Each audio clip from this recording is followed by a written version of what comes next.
Salutations, people! Welcome to Page 3 Killers, Murders That Went Unnoticed, a podcast where we dive into the murder cases that went unnoticed by our nation's newspapers. Hi, Shay. Hey, John. Hello, everyone. Hi, guys. Welcome back. Welcome to Page 3 Killers, Murders That Went Unnoticed, Episode 8 of Season number 2. Yes. Ooh, super excited. Episode 8. And we got a pretty good one this week. So we are recording on a Friday night. So happy Friday, everybody. It's probably going to be it's Wednesday when this drops. So we hope you guys enjoy. But we had gorgeous weather out today. So it's kind of hard to be in here recording. So we got a really good episode, though, planned out. We are going to be talking about the Roxbury Murders, a.k.a. the Stride Rite Murders. And these are up in Boston, Massachusetts. The Stride Rite Murders? Yeah. Grocery store? Never heard of it. No? Okay. Well, the reason why it's called the Stride Rite Murders is because 2 of the victims were found dismembered in trash bags. At Strideway? I guess so. Well, like that, like they were like. I have no idea what happened. Stride Rite trash bags, I guess. Oh. Yeah. So, and a lot of you guys are gonna be thinking, "Oh my god!" So you guys are doing a serial killer case. That is not the case this week. I believe what the police believe, that each one of these was a separate victim, separate killer kind of thing. Like 2 of them were probably the same person because they were found together. Everyone else, I'm pretty sure, was individual people. I did find court records for a couple of these cases, so that should be super exciting because you guys are gonna be able to hear some information straight out of the reports, which is kind of cool because I was able to find court documents, which is not always the case. Well, you could. You're just lazy. No. It was that... okay, so it was that the original source information didn't have a lot of information, so I had to go dig farther than I usually do. Usually I'll dig up a couple of articles from there and read over those, but this one here, straight up a website had court record documents from Massachusetts on it, which was super awesome. I forget what's the computer program with all the court records on it? Oh, I used to have access to it. JSTOR? JSTOR. Yeah, I used to have access. Well, to they got peer reviewed articles. So no, it wasn't JSTOR. Yeah. Well, they have all different kinds of records, but I did check JSTOR. So yes. So before we get too far into this case, Patreons. let's give a shout out to our patrons on Patreon. Hey, Ralunk, Chelsea Hargrett, and Stacey Fragale. Thank you guys for donating on Patreon. Now, you guys, if you guys out there want to donate to us on Patreon, you can just hit us up. If you can't at this time, we completely understand. Just remember to like, share, and subscribe. Right? It's a free way to help us out. Share us with your family, your friends, because this week we just broke 6,000 downloads. Some random person you find on the street. I don't care who it is. Yeah, we'll send you magnets. Reach out to us if you want a magnet. We'll send you a magnet. I got magnets. I'll mail them out. 50-cent stamps. Yep, I'll do it. So now we're gonna get into our news section of tonight's episode, and like last week, we're gonna alternate. Okay, John? Do I have to? Yeah. Fine. So all the news for this week's episode is from 1979. So do you want to start off with the first one, or should I? I can do it. Okay. I think. January 4th, the state of Ohio agrees to pay $675,000 to family of those who were dead or injured from the Kent State shooting. I don't know how I knew that, but before I even started reading that sentence, as soon as it said the state of Ohio agrees to pay, Yeah. I was like, that's got to be Kent State. Yeah. I actually don't know much about that one. Yeah, that's a messed up situation. Yeah. You see, there were protests over the Vietnam War. Okay. National Guard comes in, ends up shooting some kids. Really messed up situation on like every side. It's hard to tell who was at fault, but like clearly, like if the National Guard just doesn't show up to stop a peaceful protest, yada yada yada, Nixon was responsible. Nixon? Yeah, a lot of people blame Nixon. Yeah. Okay, yeah. I mean, he's the president of the United States for a reason, right? Well, did he send out the National Guard? I think the governor has to send it out. Oh, well, it's not the president's fault. It's the governor. Get a new governor. Ohio. I'm sure the governor was buddy with Nixon. Yeah. Okay, then it might have been Nixon's fault. Now, the next one we have is February 13th. The intense February 13th, 1979 windstorm strikes western Washington, sinking a 1.5 mile long section of the Hood Canal Bridge.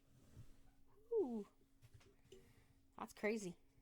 A windstorm, or a winter storm that bad? A windstorm that bad? Jeez. That's pretty powerful. All right. In Kabul, Muslim extremists kidnapped the American ambassador to Afghanistan, Adolf Dubs, who was later killed during a gunfight between his kidnappers and the police. And that was on February 14th. So the day right after my windstorm. Pretty cool. All right, next one here. Probably more interesting for John than me.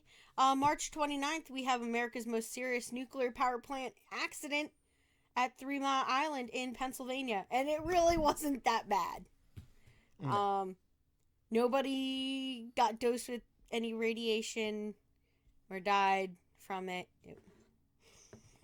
Correct. There was no fatalities. Well, no, not only that, but like it was far less than that.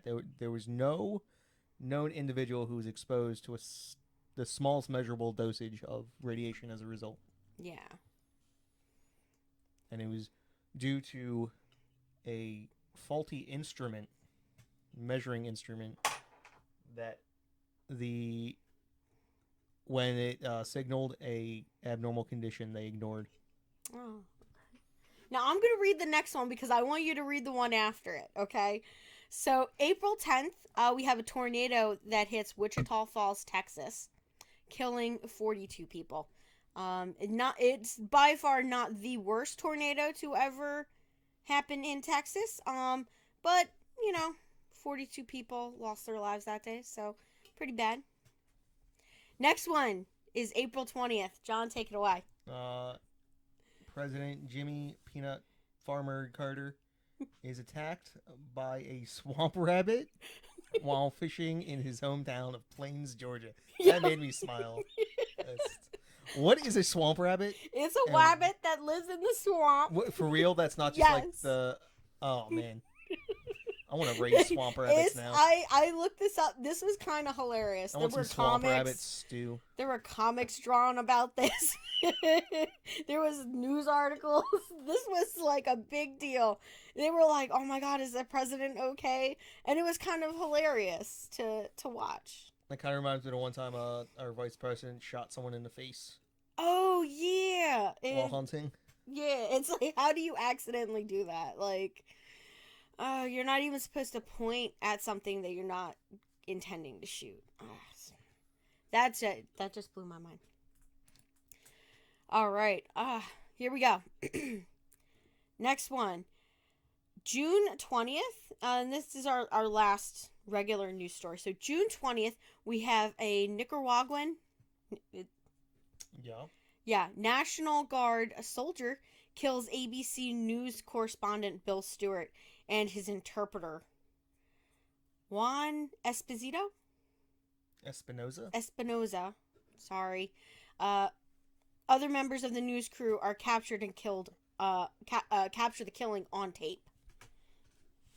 That's crazy. What was going on in Nicaragua at the time? I'm sure there was some sort 79 and 79. Yeah. Yeah, there was all kinds of crap going on down in middle America. Yeah, so that was pretty crazy. I had a tough time deciding whether I should put that in criminal or not. But since it didn't happen in the United States, and I chalked it up and just put it in the news. There's Now several civil wars, a couple of revolutions going on. Yeah. So, let's move on to our seaside. John, do you want to take it away with that first one? I can't read that. Make it bigger. Bigger! I made it smaller, guys, by accident.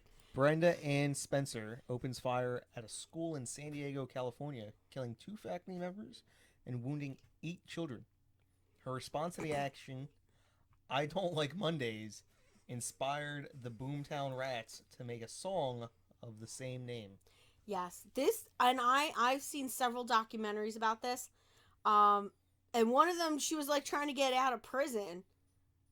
And they're just like, no, we're not, you're never getting out. No. It was insane. So she was a student. I'm not sure if I think she attended that school. She lived right across the street from the school. And there was like a lot of issues going on with her. And she just, her dad bought her a rifle for Christmas. Right a few weeks after Christmas, she took it out, decided not to go to school. And she sat at her window facing the school and just started shooting people as they were coming to school. I mean, honestly, the appropriate punishment here is literally just to lock her up on Mondays. There doesn't seem to be any reason. She just doesn't like Mondays. She didn't say anything about the rest of the week. She seems fine. Just lock her up on Mondays. No. Sunday night. No, that's a little inappropriate. Let her go to school Tuesday morning. That's a little inappropriate. It was really terrible, like, this whole thing. Like, it traumatized a lot of people. Just because you don't like Mondays. I feel like there was a lot of other reasons, and that's just a dumb reason. Just a dumb excuse that she gave. Now, I'm going to read the next one. So, May 9th, we have my favorite guy, Teddy K. The Unabomber, a.k.a. the Unabomber. That he knows Teddy K, though. Huh? That he knows Teddy K yet. Yeah, well, they didn't know at the time that it was Ted Kaczynski. So, the Unabomber injures Northwestern University graduate student John Harris with one of his bombs. Goes off, and I believe this was the guy that was opening it, and like his ring came off in the explosion and dented the wall, and they had a perfect impression of the ring in the wall. Yeah, it was kind of crazy. One can only hope it's still there. I don't know.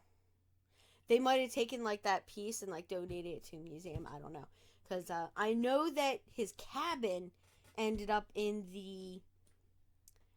It was in the museum, but that closed down. So I think it got moved to the museum in Tennessee, which I want to go to. All right, May 1st in San Francisco, gay people riot after hearing the verdict of Dan White, assassin of the mayor George. Moscone, and Supervisor Harvey Milk. Harvey Milk being the famous of the two. Yes. And I think Dan White, he got off because he claimed insanity. I remember. It's actually a pretty interesting case. Yeah. I remember seeing the movie. So. I never saw the movie. You never seen the movie? Well, I knew about Harvey Milk. Yeah, you need to see the movie Milk. Oh, okay. Yeah, it's pretty good. All right, so I am going to butcher this guy's last name. I've never heard of this guy, so I'm probably going to look into this one. So on May 25th, we have John Spankelink. Sure. Yeah, that Yeah, looks it looks love. close enough. Is executed in Florida. It is the first use of the electric chair in America after the reintroduction of the death penalty in 1976. Yeah.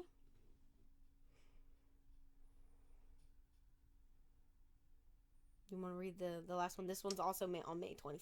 Oh, okay. I didn't know if you were going to say any more about that. No.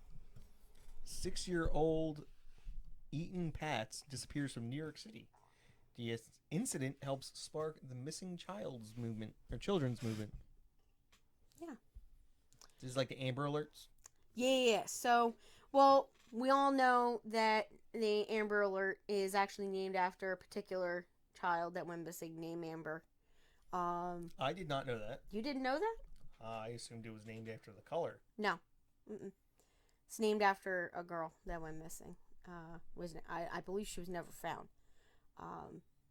I believe her mother was part of the whole movement, and she, got them to pass a, Amber Alert system. So yeah, this was a big deal, and it kicks off the hunt for missing children and stuff like that. The kids on the back of the milk cartons. Yeah.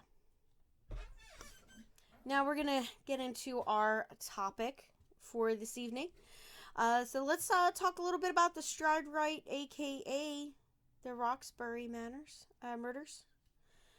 So these ones here, they all occurred within a 5-month period, from January to May of 1979, and this is 12 women total. 11 of them are African American. One of them was white.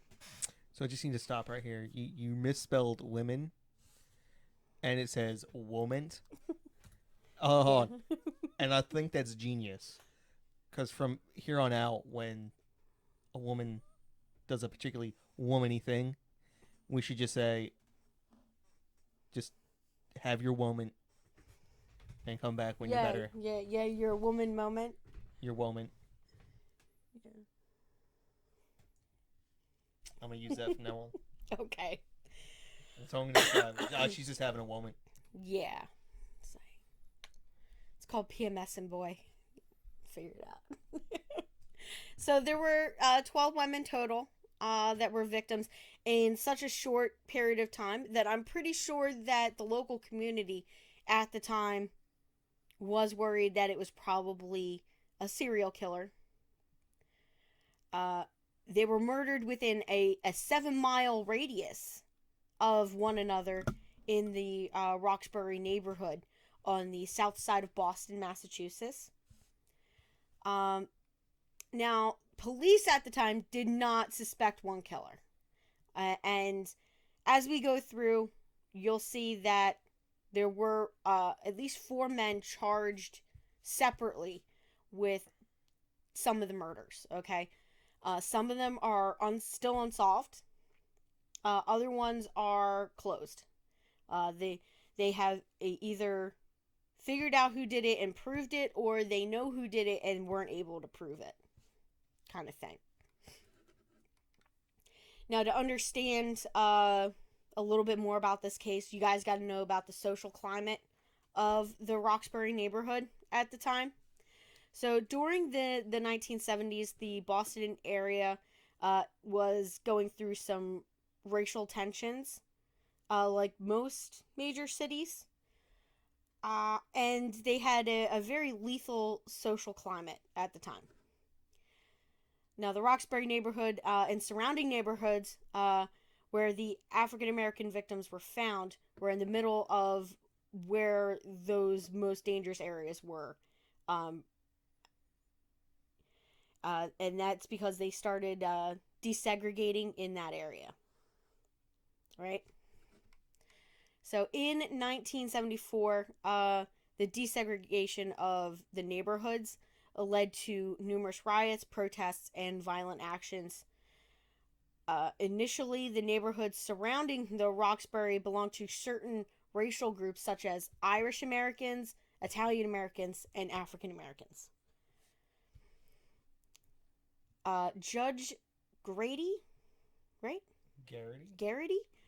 Ordered that the schools and buses be desegregated, and people from different backgrounds were forced to intermingle and cohabitate within these neighborhoods. So with rising tensions, there were more people being attacked on the street.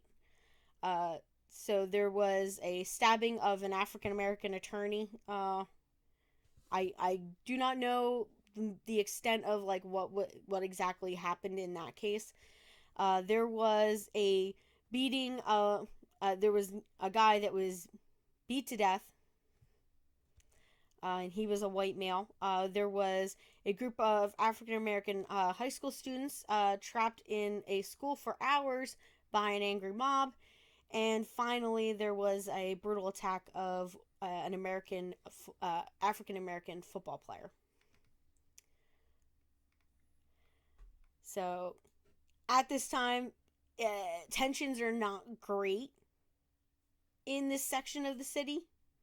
So it was a pretty bad area to be living in, and yeah. So we're gonna start talking about our first two victims because they were found together. So the first two victims were Christine Ricketts, and she went by the nickname Chris. She was 15 years old, and she was found on the sidewalk of East Lincoln Street in Roxbury on January 29th, 1979. And she was found right next to Andrea Foy.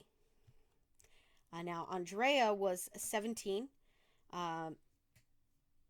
They were both found strangled on the sidewalk in East Lenox Street in Roxbury. Now, Dennis Jamal Porter was arrested in connection with the killing of those two. Now, Andrea and Chris, the two victims, they knew him. Like he was the boyfriend of, I believe it was, I want to say it was Andrea. I have it down further in there, so we'll get to it. Now, both were found in trash bags with a blanket, but according to court records, it indicated that Chris's body was inside a large blue duffel bag, and Andrea's body was found in a green plastic trash bag covered with multiple bedspreads or furniture throws. Now, the medical exam determined that the two girls had been strangled, and they set the time of death at the morning or afternoon of the previous day, which was Sunday, January 28th. Now, the medical examiner also noted that Andrea had sustained injuries to her mouth consistent with having been hit in the face with a fist. Now, both girls had known Dennis Jamal Porter for approximately 6 months prior to their deaths. Dennis was, yes, Christine's boyfriend, and had lived with her at the Milner Hotel, where Andrea was also renting a room. 15 years old, renting a room, 15 and 17, and they're able to rent a hotel room?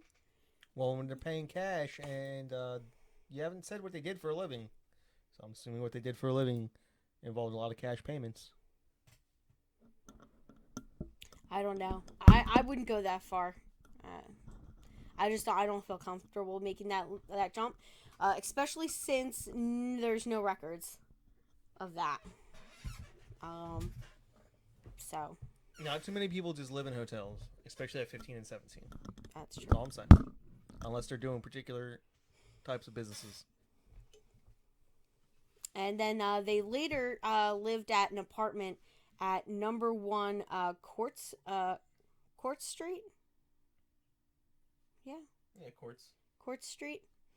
Now, He had been with Christine sporadically throughout the evening of Saturday, January 27th. In the early morning hours of Sunday, the 28th, he was with her again. They had left the Court Street apartment together at 3:30 a.m. and went to a disco in the combat zone, which I guess was a rougher area. Or that might be the name of the disco club, Combat Zone. I'm not 100% sure.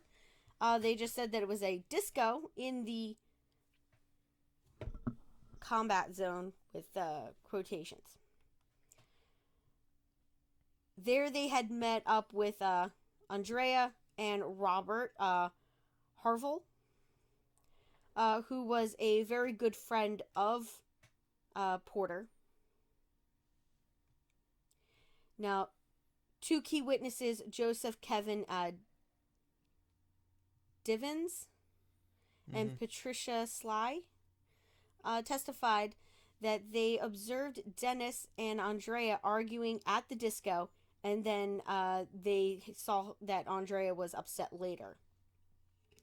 Now, they say that the four stayed until 6:30 a.m. and separated upon leaving. Now, Robert Harville went to the subway station. The two girls crossed the street saying that they were going to go have breakfast, and Dennis initially headed in the opposite direction of the two girls. Now, at some point shortly thereafter, Porter rejoined the two girls, and they took a cab to the Court Street apartment. At the trial, Porter testified that Christine Ricketts changed her boots in the apartment and that the two girls went to go get breakfast while he fell asleep. Now, no other witnesses testified to seeing either of the two girls alive after that time on Sunday morning. Now, Porter testified that he woke at 11 a.m. Sunday and began to search for Christine, and he involved his friend Robert at that time, and they searched until late afternoon of the following day. Now, his search intensified on Monday to the point that he and Robert ended up deciding to call the police. Now, sometime Monday afternoon, Porter and Robert met Sandra Spencer at the combat zone and introduced her.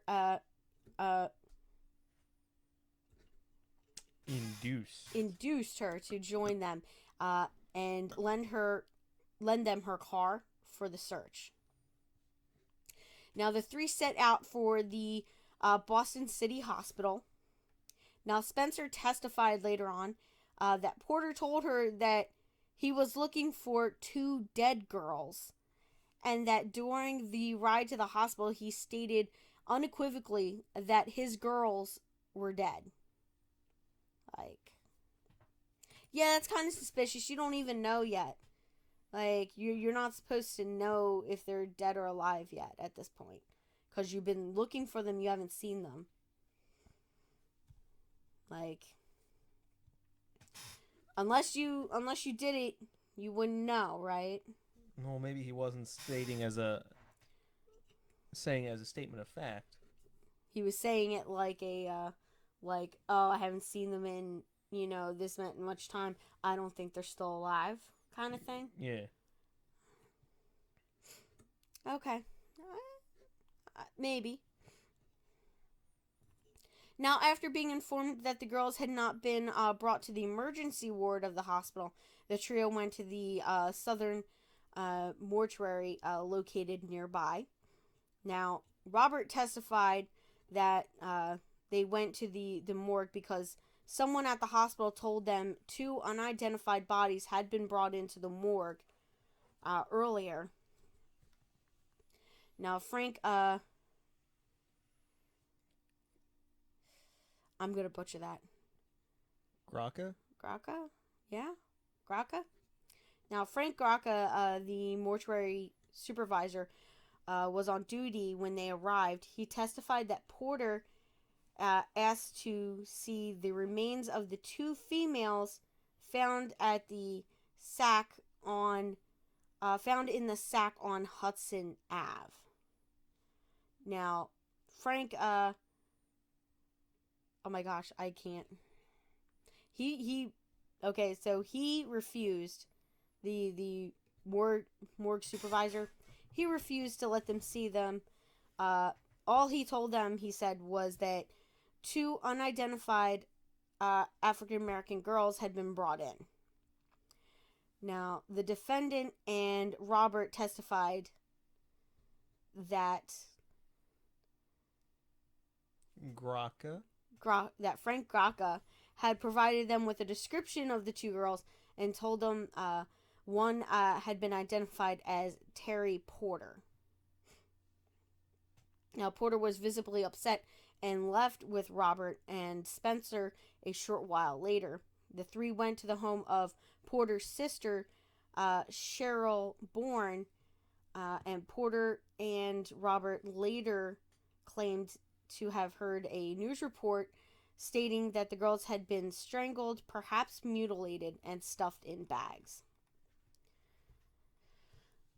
So, Porter and Robert left Spencer at Cheryl Bourne's home and went to the apartment of Denise Glenn, who was the mother of 2 of Porter's children. Now, she testified that Porter told her that Ricketts was dead and that he knew because of the description given to him at the morgue by the morgue attendant. A statement that apparently was a false statement that he made. Now, Porter and Robert next went to the apartment of Joseph Kevin Divins and Patricia Sly. The 2 or 3 days prior to her death, Divins had slapped Christine during an argument. So Porter confronted him at the apartment and demanded to know where Christine was and why Divins had hit her. Now, a brief altercation ensued, which ended with Porter fleeing the apartment on foot with Divins in pursuit. Now, Divins testified that the 2 finally stopped and made peace. Porter told him that my bitches are dead.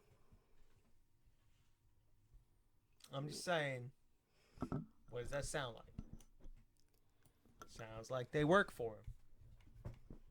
Yeah. I don't know. That's not the case. Like, you know what?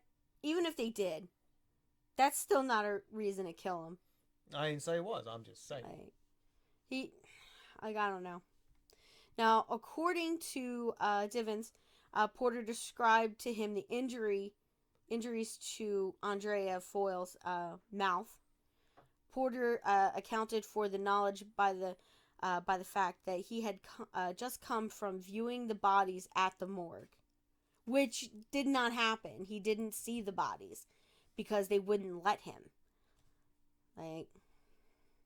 Now, police investigation of Porter and his various residents led them to the Milner Hotel, where they interviewed Ruby Murray, a chambermaid. I guess she was like a housekeeper there. She linked Dennis with the blue duffel bag, which Dennis Porter denied any knowledge of. He basically denied knowledge of the bedspread or the duffel bag. So, yeah. But apparently he'd been seen with this duffel bag and bedspread.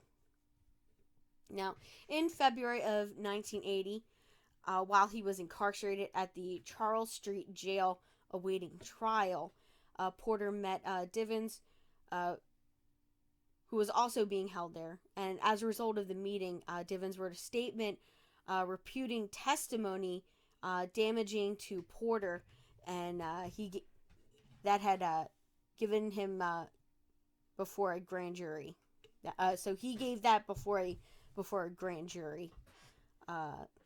basically just wrecked that guy's trial. Now, at trial, Divins claimed that he had done so in response to threats by Porter. So according to Divins, Porter had told him that a fire at his apartment a year earlier was intended as a warning to him and his girlfriend not to testify at trial. So the defendant was tried in 1980 on 2 indictments of murder in the first degree of Christine Ricketts and Andrea Foyle. And I believe he was found guilty. Yep. A Suffolk County jury convicted Porter of murder in the first on both indictments. So happens when you run your mouth. Yeah. Just shut up. Yeah. Don't run your mouth off to other people. Like there was one case. It was a woman. She was one of those angels of mercy, but not really. And her whole thing was she worked in a pediatric ward with sick babies and babies in general, and she would poison them.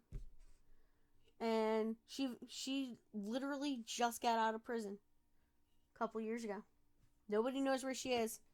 I think name change or something, but yeah, and they could only get her on so many counts. And they believed it was much higher, and she just never talked all through. She just quietly did her prison time, never said a word, and then she got released because they couldn't get any more stuff on her. So our next victim is Gwendolyn Stinson. I believe her middle name was Yvette. Yeah, Yvette. Yvette. Yeah. So we're going to go with Gwendolyn. She was 15 years old, and she was the one of 10 children. Whew, that's busy. Now, she was a lively young girl, and she was saving up her money for a gymnastics camp that she wanted to attend. She sounds like such a sweet little kid. Now, Gwendolyn went missing after visiting a school friend at home. And apparently she left this friend's home, and then from there, nobody saw her. Now, police and media did little in the first days to search for Gwendolyn. And on Tuesday, January 30th, she was found strangled in a yard near her home on Park Street in Dorchester. Now, her neighbor, 40-year-old James Brown, was arrested for her murder. Now, I could not find any record of him being found guilty or going to trial. I was not able to dig anything up on that. Now, some of the women who were mentioned in the local newspaper had a very brief description of their death, and it was quickly brushed aside. That's pretty much for all of these cases. There wasn't a lot done, in the media. Now, on January 30th, 1979, a brief article titled "Two Bodies Found in a Trash Can" consisted of 4 paragraphs and was published, but no one listed their names or revealed their identities, so nobody, I don't even know if that was real or not. Now, the next day, Gwendolyn Stinson's identity was revealed in an even briefer article. And at that time, Karen Prater's identity was revealed a few weeks after that. And we're actually going to talk about Karen next. And that's Karen with a C, not a K. So she was 25. Now, Karen was the mother of a 2-year-old girl. She was currently unemployed. And she was found on February 2nd near Boston, the Boston Parks Department office in Franklin Park.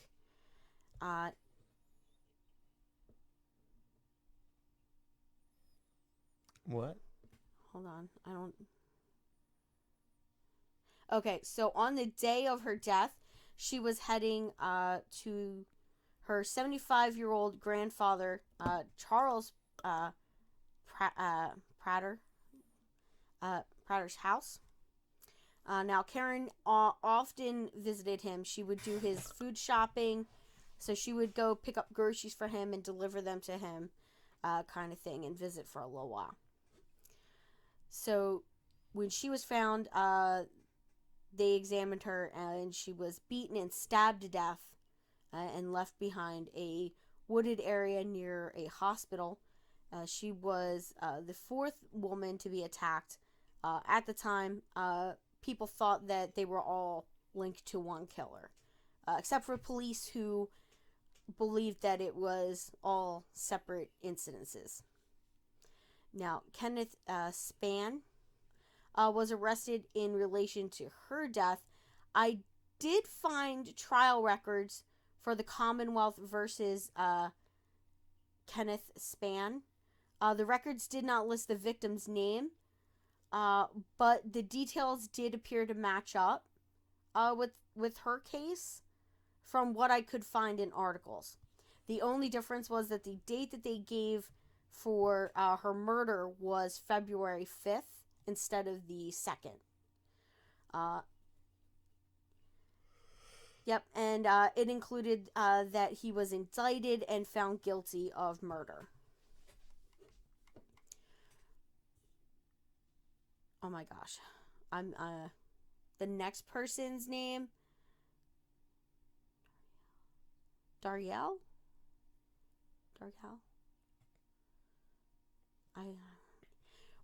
Anne Hargrett. And she was 29. She was found strangled and bound in her apartment in Wellington on Wednesday, February 21st, by her landlord. Now, she had been stabbed to death. She was a choir singer and a local social worker. Now, she was described as quiet and serious by those who knew her. I could not find any record of this case being solved. So if anybody out there does have any information on this, I would be happy to find out more about it. But yeah, so I could not find any other records on this case. So if it is still open, hopefully somebody will, hear this podcast and maybe call in to the police department with some information. I doubt it. It's never too late to solve a cold case. Never too late. Now we have the next one we have is Desiree Denise Etheridge. She was 17. She was a part-time student who lived on the same street as our previous victim, Stinson, and was technically the third victim found, the third person found. Now, on Wednesday, March 14th, Desiree was found beaten and burned to death on Follow Street in Dorchester. Now, her body was found 100 yards away from a school where the bodies of the first two victims were discovered. Now, her skull and jaw were shattered in her physical attack. Our next one is Darlene Rogers. She was 22, and she was found naked from the waist down in Washington Park on April 14th, and she was stabbed to death multiple times. So, those two cases, no record after that. That's all I could find. Lois Hood Nesbitt, 31. She was found dead in a bed, tied and strangled by a radio cord on April 28th. Her murderer's name was Richard Stoder.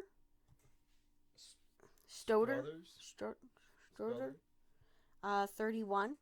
Now, despite sharing the same address, it is unclear whether they lived together in the same building or were like neighbors. Like either they lived together or they were living in the same building, or like they were like neighbors next to each other or something like that. I'm not 100% sure because I had two articles and they were conflicting.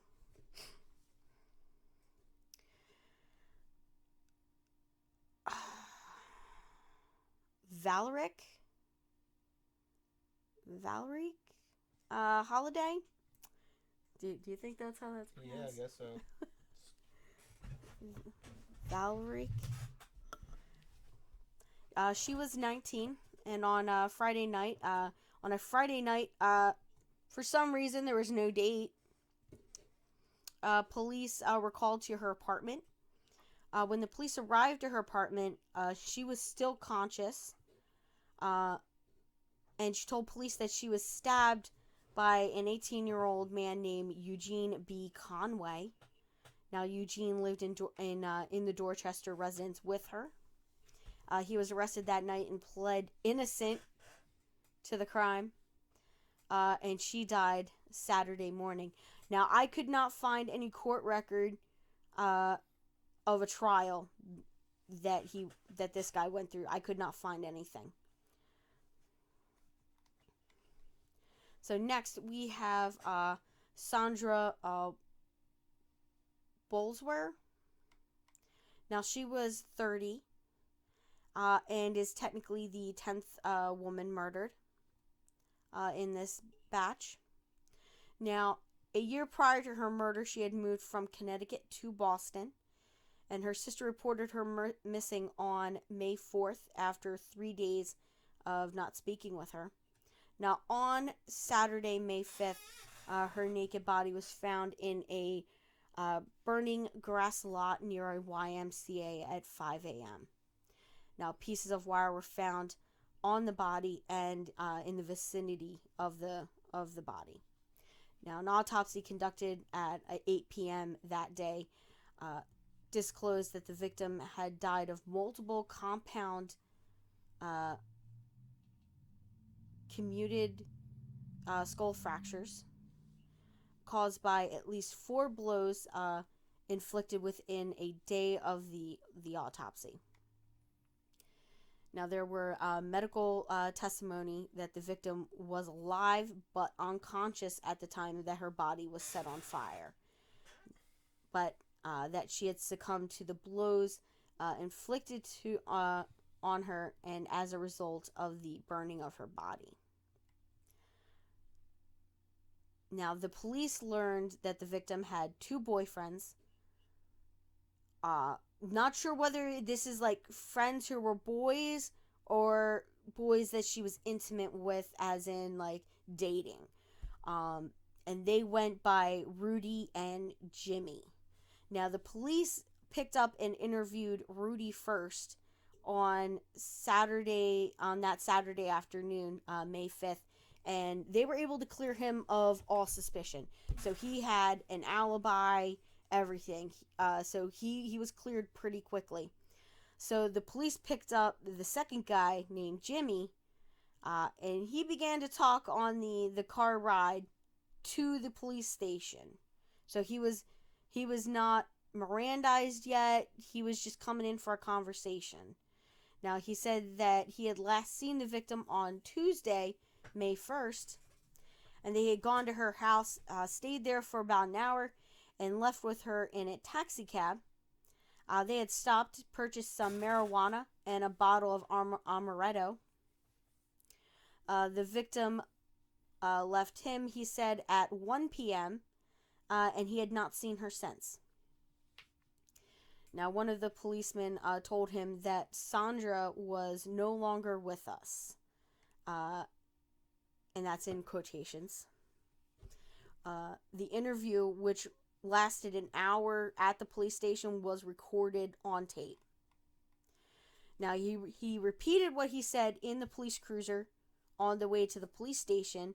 He also added in that on Tuesday, after purchasing the marijuana and amaretto, that he and Sandra had gone to his home at the Deckard Street in Roxbury. Now, he claimed that Sandra had stayed with him now until 2 p.m. instead of 1, and that she left in a cab.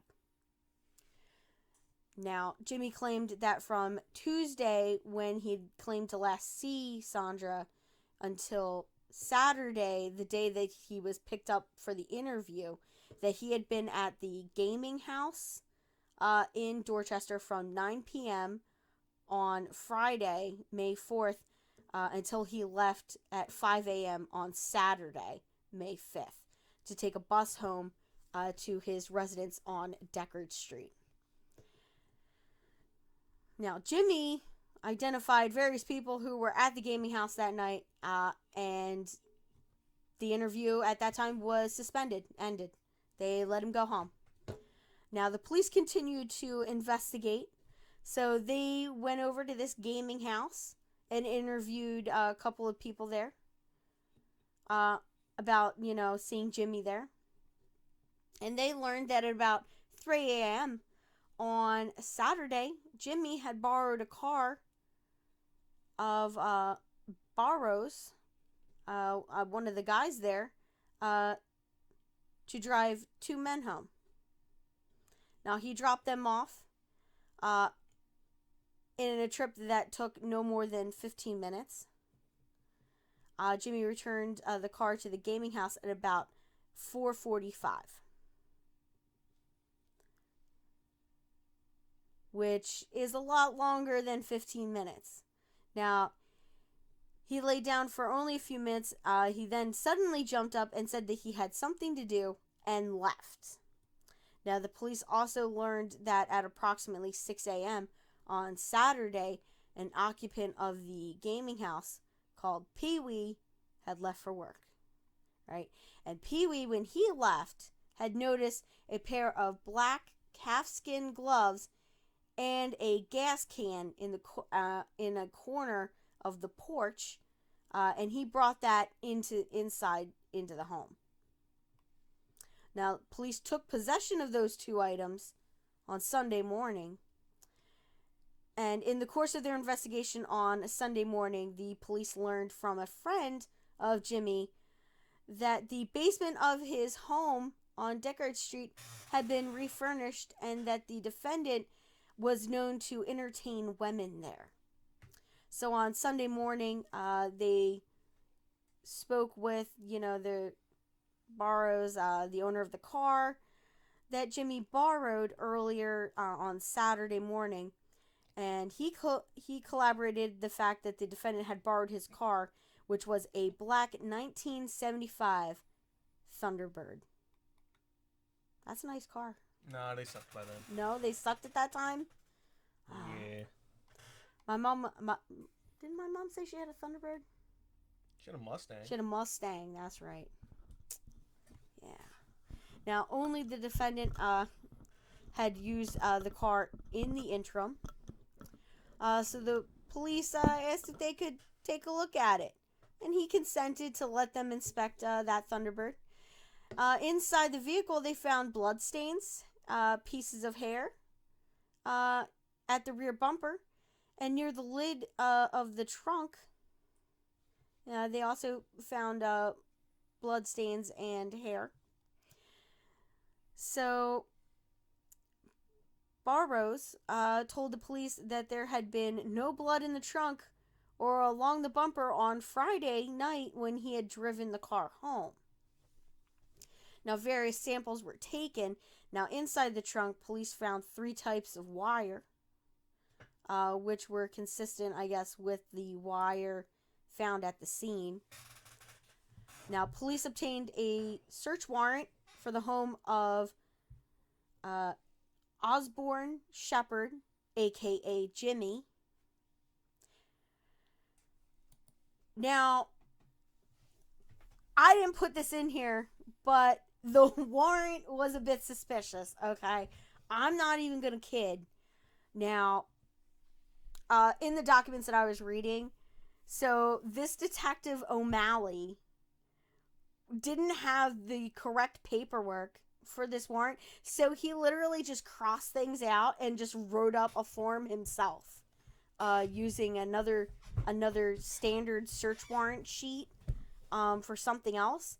Sounds very For that had been 1979 Boston police. Yeah, it had been filled out for a different type of crime, which listed drugs and alcohol, like drugs on there, in the search warrant, that this guy tried to use to appeal his case, which failed.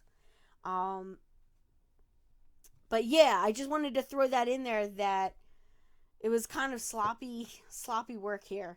Now, at about 5 p.m., Detective O'Malley and other officers were admitted to Jimmy's residence on Deckard Street.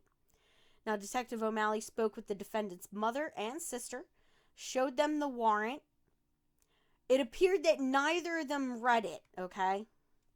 Now, the police said that they were going to look in the defendant's room and in the cellar for things that were implicated, that would implicate someone in homicide. Now we're going to talk about the evidence that got seized there, at the Deckard Street home of Jimmy and his family. Now, this evidence was all introduced at trial, so this comes straight out of trial transcripts that I found. Now, in the second floor bedroom, the police found what appeared to be a blood-stained black boots. In the cellar, part of which was furnished in as a playroom, Detective O'Malley found what appeared to be bloodstains on the concrete floor. They chipped off a chunk of that concrete for testing, so they did take that. The officers also found unmatched women's earrings. One appeared to be to have blood stains on it, and those were found under a piece of plywood, which was under a mat in an unfinished portion of the cellar. Now, in the unfinished portion of the cellar, Detective O'Malley found a blood-stained envelope, a pair of bloody men's jockey shorts, and a woman's leotard, also stained with blood. Now, he also found that there were 3 types of wire and a woman's hairpiece in the basement. Now, a police chemist later testified that the wire found at the murder scene was similar to the wire found in the Thunderbird and in the basement of the home on Deckard Street. He also found a close resemblance between wire of a different type found in the cellar that was also found in the Thunderbird. Now, a neighborhood friend of the victim identified the bloody earring recovered in the basement as one that looked like one that the victim was wearing about 1 week prior to her disappearance. She also identified the leotard as of a type that she and the victim had purchased together, and the hairpiece as one of the victims, one that she was last seen wearing. She also saw the victim alive on Monday, the day before she disappeared. So she confirmed that leotard and the hairpiece were what she was wearing that day before she disappeared. Now, another witness identified the earring as belonging to the victim. So they have two people confirming the earrings, and the one confirming the leotard and the hairpiece as belonging to our victim.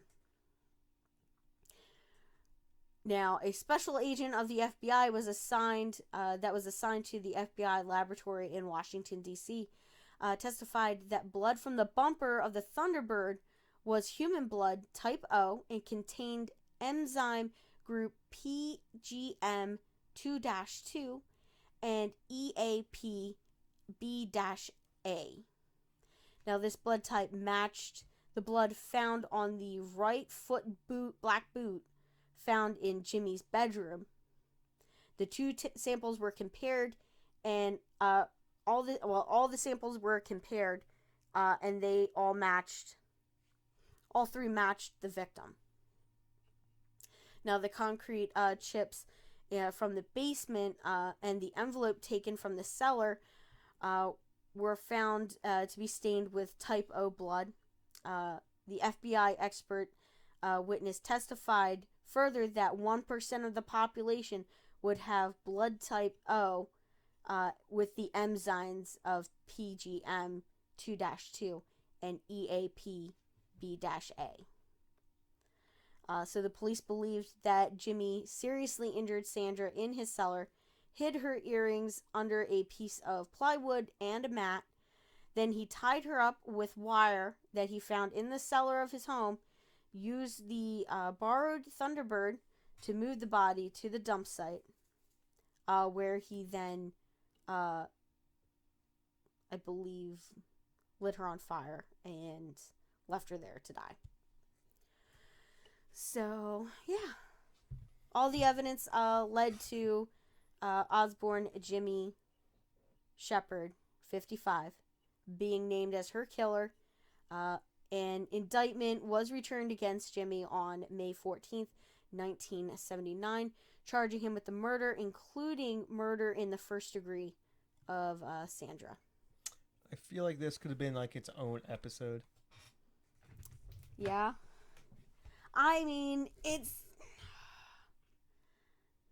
Do you want to do a two-parter? Is that what you're saying? No, I'm saying that entire murder probably had enough spice to Yeah. It was really interesting. Just like some of the stuff, because I did find another site that basically broke down. So his conviction was affirmed at a later date, after, he was allowed to file appeals. And I did read up on what his appeals were. So he appealed that DNA evidence because they didn't understand it. But that was like a no-go. The second one they tried to get away with was that they tried to say that the search warrant was not legal because he had just crossed things out on a pre-typed up search warrant that he had. He just crossed things out and wrote it in and gave it to the judge. But they used the extenuating circumstances for police officers that we hear about all the time, babe. They used the Boston police corruption standard. Yeah. So it didn't work out for him, and his conviction was confirmed. So yeah. Our next person that we're going to talk about is Bobby Jean Graham, 34. Now, she was the 12th woman murdered. Now, Graham was found in an alley by a man driving past. Now, Bobby Jean's autopsy showed that she died from a lacerated liver caused by multiple blows to her midsection with a blunt object. Now, female witness said that about 9 p.m. to 11 p.m. on Sunday, May 6th, 1979, she noticed a couple walking towards the alley. The woman appeared to be quite intoxicated and unsteady on her feet. Now, she appeared to be extremely drunk or under the influence of drugs. She was basically stumbling, had trouble walking, and was almost dead weight. She said that it looked like this man was dragging her, nearly carrying her down the street. Now, the male was very angry and impatient and would yank her, tug her, like pull her, and, Now, the unknown female was 5'3", or 5'3" or 5'5" inches tall. And 5'4" though. There was no way she was 5'4". Yeah, she was between 5'3" and 5'5". And the male was at least 6 feet tall or more. Now, various witnesses recorded their slow progress down the street. A witness also living on Gloucestershire Street saw the couple in an alley. Now, the woman was under the man's arm. She apparently slipped down. He yanked her back up to her feet and then began dragging her again. Now, in the alley behind 291 Commonwealth Ave, he dropped her, picked her up again, and carried her over his shoulder as he walked to Hereford Street. Now, Bobby Jean was found in the alley the next morning with blood on her body and indentations from a heel on her chest. Now, some of the witnesses who came forward were able to identify a picture of the man in question, listed named as the defendant in the articles that I found.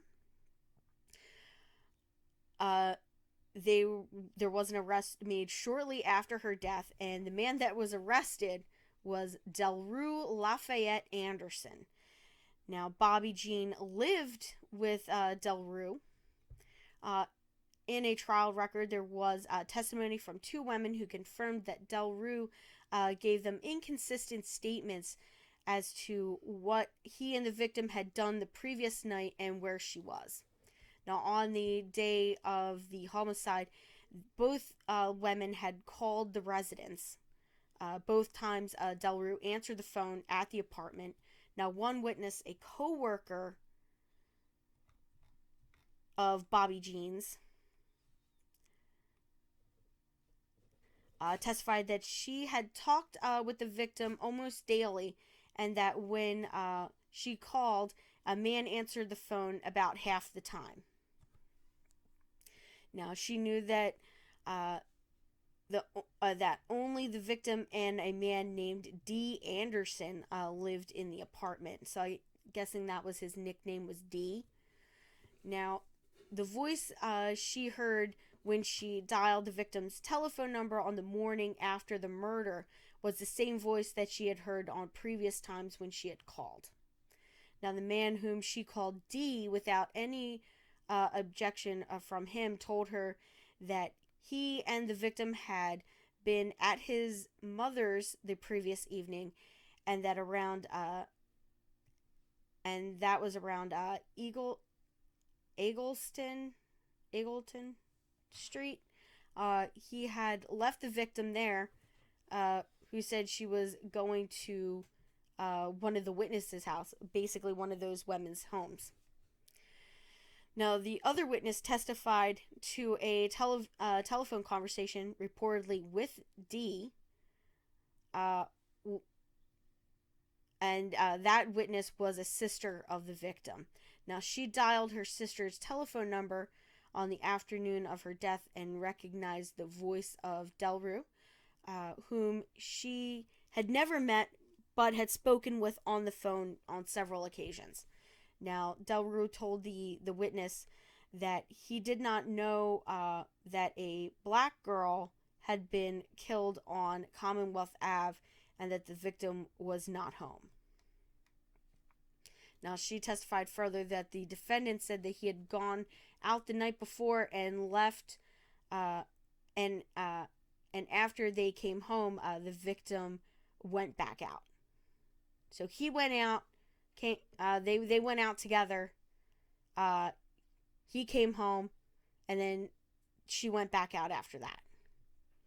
Now, with all the witness statements, police obtained a warrant and searched the shared residence. Now, inside their shared residence, they found a mop and washcloths that appeared to have blood on them. Laboratory tested the mop strings and the washcloth, which tested positive for human blood. Now, the day after he was interviewed by the police, the defendant withdrew almost all of his money from the bank. And then he left Boston under a different name. Now, in September of 1984, he was arrested and on another charge in Seattle, Washington. When he was arrested, he was also arrested on charges of interstate flight to avoid prosecution. So, Delrue was indicted for murder in the first degree, And at the end of the trial, the jury felt that there was sufficient evidence and found him guilty of the murder of Billie Jean. Yeah. So, media coverage. Like I said, little to no media coverage on any of these cases, unless it was like to think that there was a serial killer going around. Now, local newspapers reported on these murders as they happened, and they even kept a count, but despite activists working on the ground, most of these murders failed to make national news. The only one that did, and it's the only one that I did not talk about yet, was a Faye Palmer, who was the white victim in this case. Hers went national, okay? So, and her death was widely publicized, but not necessarily tied to the other murders that are known as the Stride Rite Murders.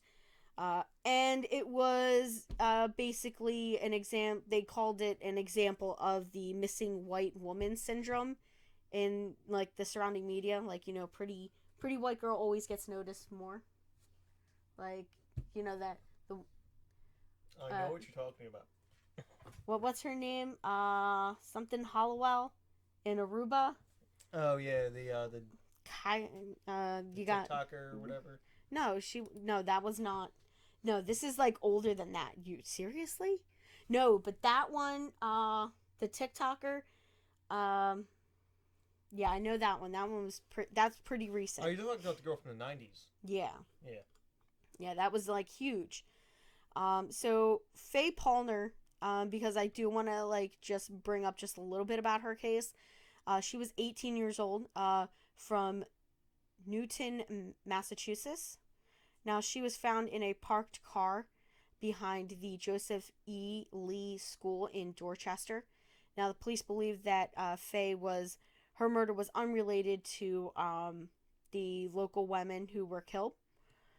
Police also believe that the first 8 slayings were unrelated at the time that they were investigating Faye's murder. So, yeah. That is everything for the Stride Rite Murders. I hope you guys enjoyed it. I enjoyed this. I took a little bit more time than I usually do putting together this one. Just because there were so many cases, and I kind of went down a rabbit hole of just like searching for court records and stuff like that. So yeah, it was kind of fun. Indubitably. Yeah. So we hope you guys enjoyed, and we'll come back and join us next week for another riveting episode of Page 3 Killers. Also want to throw out that we will be doing a special coming up for my birthday, which is coming up this weekend. So super exciting. So we'll be dropping that following Friday. Okay? Yeah, so well, it'll be on Friday because this is going to air on Wednesday. So Friday, in 2 days, we're going to drop a special.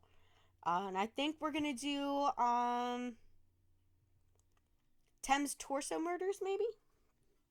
Because there's like 7.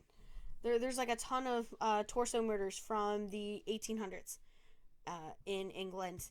And I know our fans in England love when we talk about their cases. And I have to pull a couple out.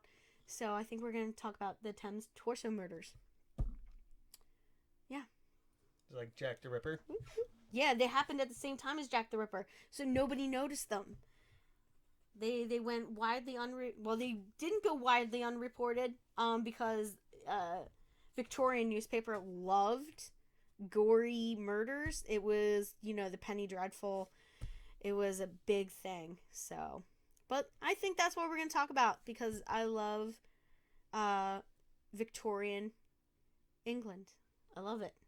So I think we're going to talk about that. Yeah. So we will see you back here next time, guys. Bye.